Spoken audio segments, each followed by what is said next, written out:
Pnawn da. Ydych chi wedi gweld un o'r hyn o blaen? Beth yw hi? Banner Lloegr. O, Cymru, da iawn. Ie, Banner Cymru.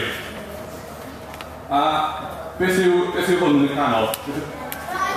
Drai goch, ie. O, ydych chi'n gwybod beth yw hanes y drai goch? Pam bod drai goch ar y banner?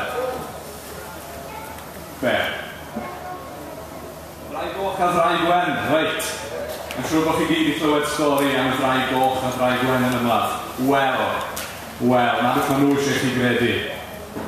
Ond nid yna'r stori go iawn. Na'r stori go iawn da fi fan hyn yn y gerdd. Pwysgor y faner.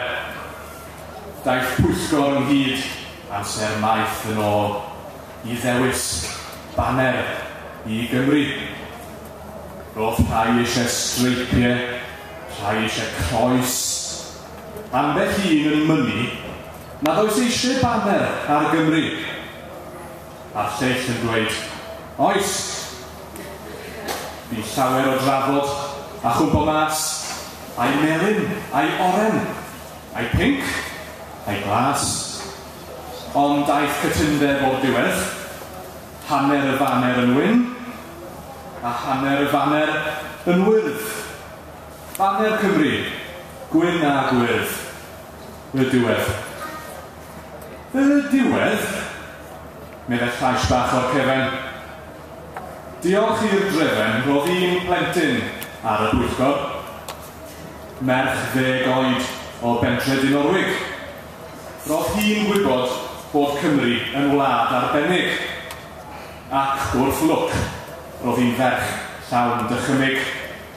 Anifail, eber ferch. Mae'n rhaid cael anifail i'w roi yng nghanol y gwyn a'r gwyrdd.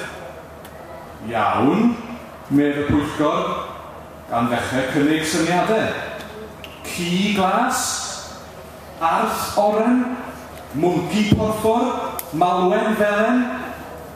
Na, medda'r ferch llawn dychymyg o bentre Dinorwig, gan weiddi'n groch. Draig goch! Diolch.